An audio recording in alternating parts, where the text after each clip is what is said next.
Oi, quarto ano. Retomamos a nossa aula agora na unidade 6, páginas 221 a 224. Lá na página 221, começaremos com a parte de gramática e um pouquinho de interpretação. Nós temos ali a capa e a quarta capa, também conhecida como contracapa, de um livro. Então, na capa, nós vamos ter o título O Vestido Florido nos Olhos de Aparecido, do autor Jonas Ribeiro. E na quarta capa, nós vamos ter a sinopse, ou seja, o resumo da história deste livro, que diz o seguinte: existe uma idade certa para amar? As pessoas de cabelos brancos podem namorar? Será que os sentimentos se esfriam com a idade? A história de Aparecido e Aurora traz muitas respostas a estas e outras perguntas. Traz também delicadeza, perdão, esperança, reinvenção, poesia e o vestido florido de Aurora nos olhos apaixonados de Aparecido. Pensando nisso, tentem responder a atividade B. O que você observou na capa do livro, na primeira parte, onde tem o título ali? Resposta pessoal, procurem colocar o mais completa possível. Atividade C. Na quarta capa, o que aparece? Se você prestou atenção na minha explicação, você vai conseguir responder tranquilamente esta atividade. Atividade D. Pela leitura da sinopse, sinopse é sempre resumo da história, é um resumo, é bem conciso, é bem pequeno, apenas apresenta o assunto. Então, pela sinopse, é possível saber de que tema o livro trata, ou seja, qual é o assunto do livro? E, na sua opinião, a história deste livro é real ou é imaginária? Você vai justificar, usando sua opinião e colocando resposta completa. Na atividade 2, identifique no livro. Apenas olhe na capa que você vai conseguir responder todas essas atividades. O título, ou seja, o nome do livro. O nome do autor, escrito com letra maiúscula, não se esqueçam, pois é um substantivo próprio. O nome da editora, também escrito com letra maiúscula.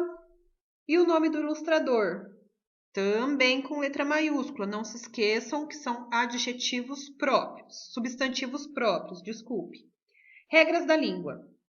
Ali na página 222.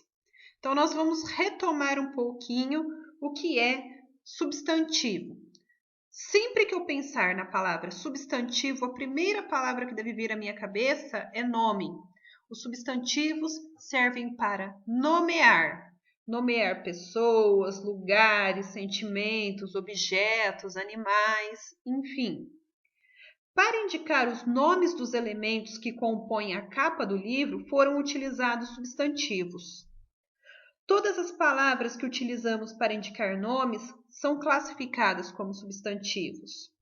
Pessoas, por exemplo, Ana, Paulo, Carlos, Kelly, etc. Lugares, Brasil, Japão, Fortaleza, Belo Horizonte. Sentimentos, alegria, tristeza, saudade, amor, etc. Objetos, mesa, cadeira, computador, panela e etc. Animais, cachorro, gato, leão, arara e etc. Esses nomes são chamados de substantivos. Vamos saber mais sobre os substantivos lá na página 223, no próximo slide. Bom, aqui nós vamos ver na página 223 a atividade 3. Observe as imagens e a seguir leia as legendas. Então, no grupo de cima, nós vamos ter o guarda-chuva, o peixe-espada e o beija-flor. No grupo de baixo, na segunda linha, nós vamos ter a flor, a chuva e o peixe. Procure responder o que você observa nesses substantivos. O número de palavras que vocês vão encontrar em cada grupo. Palavras e não letras, hein? Lembre-se disso. Sobre as regras da língua. Nós vamos ver aqui o substantivo simples, que ele é formado apenas por uma palavra, E o substantivo composto formado por duas ou mais palavras. Então, acompanhem comigo na apostila, página 223, a leitura das regras da língua. As palavras que dão nomes às pessoas, lugares, animais, sentimentos e seres em geral são chamados de substantivos. Analisando a formação da palavra, um substantivo pode ser simples ou composto. Substantivo simples, formado por apenas uma palavra. Por exemplo, flor, tempo, Melissa. Substantivos compostos, formados por duas ou mais palavras. Por exemplo, couve-flor, passatempo, Ana Maria. Bom, faltou apenas a explicação da atividade 4, já que nos slides anteriores eu expliquei as atividades de número 1 a número 3. A 4 vai pedir o seguinte: transforme as palavras a seguir em substantivos compostos. Por exemplo, chuva poderia formar guarda-chuva. E assim teremos várias possibilidades, tá? Ainda na página 224, você sabia? Alguns substantivos compostos são ligados por hífen, que seria esse tracinho aí.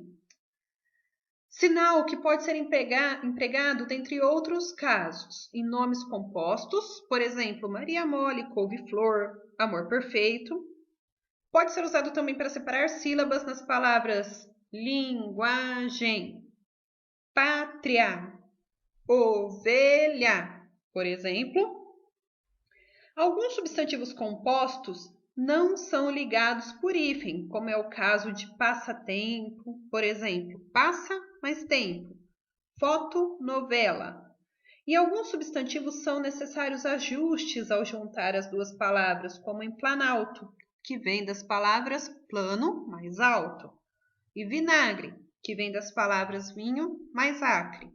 Portanto, tentem realizar as atividades com bastante capricho, prestando bastante atenção, bons estudos, confiram a correção pelo gabarito, que vai ser disponibilizado no WhatsApp, e bons estudos. Até a próxima aula!